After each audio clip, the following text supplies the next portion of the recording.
नमस्कार, आर्यन खबर पे आपका स्वागत है। मैं हूं दीपक प्रियदर्शी। बिहार के सरकारी स्कूलों में कार्यरत जितने भी शिक्षक हैं या फिर कर्मचारी हैं, उनके वेतन को लेकर बहुत बड़ी समस्या जो है वो इस समय शिक्षा विभाग के सामने है और इसका सबसे बड़ा खामियाजा जो है वो शिक्षकों को ही भुगतना पड़ता है। पिछले कई समय से या फिर कुछ महीनों से कहें तो शिक्षकों को नियमित रूप से वेतन नहीं मिल पा रहा है, जिस कारण शिक्षकों को काफ़ी परेशानी है। खास करके वैसे शिक्षक जो नियोजित से विशिष्ट शिक्षक बने, उनके लिए तो समस्या और भी जटिल है। सक्षमता 1 पास किए उनके भी कई ऐसे 25,000 से अधिक ऐसे शिक्षक हैं जिनका वेतन भुगतान नहीं हुआ। साथ ही साथ सक्षमता 2 के जितने भी शिक्षक हैं, जिन्होंने पास किया, उनका वेतन भी नहीं मिल पा रहा है, जो कहीं ना कहीं शिक्षा विभाग के लिए एक बड़ी समस्या है और यही कारण है कि शिक्षकों में असंतोष हो रहा है।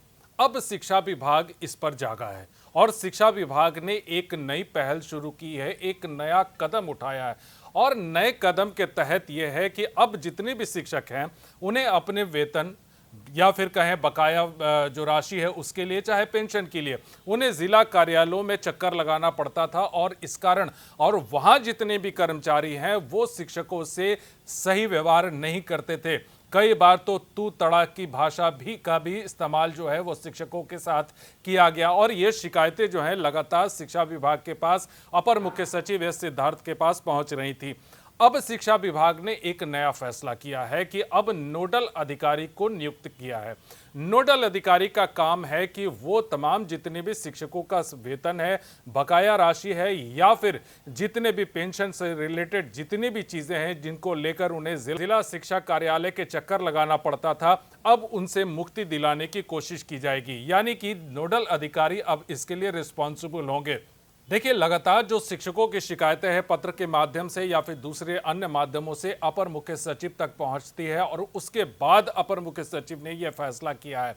देखिए, अलग अलग चीज़ों की जिम्मेदारी सौंपी गई। सबसे बड़ी समस्या ये है और सबसे बड़ी जो दिक्कत वेतन को लेकर है या फिर दूसरे अन्य चीज़ों को लेकर है, उसके लिए अभी विभाग में अलग अलग अधिकारियों को जिम्मेदारी सौंपी गई है।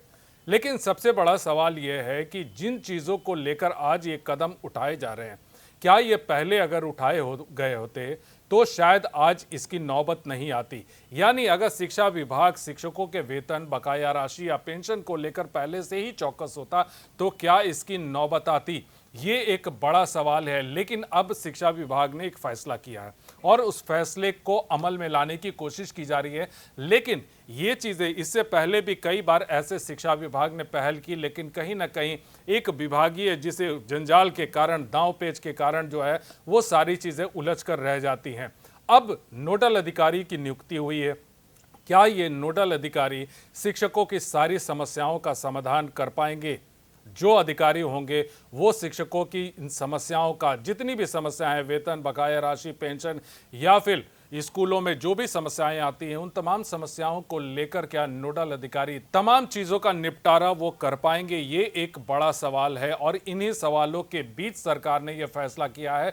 हालांकि विभाग के अधिकारी ये कहते हैं कि अब चीज़ों को स्मूथ बनाने की कोशिश हो रही है और उसी की दिशा में ये एक पहल की गई है। अब इस पहल का क्या फलाफल निकलता है ये भविष्य में देखने को मिलेगा। लेकिन इतना ज़रूर है कि विभाग पिछले कई दिनों से लगातार शिक्षकों के वेतन को लेकर एक दबाव है, वो शिक्षा विभाग पे उन दबाव से मुक्ति के लिए ये प्रक्रिया अपनाने की कोशिश कर रहा है। अब इसमें कितना सफल होगा देखना होगा।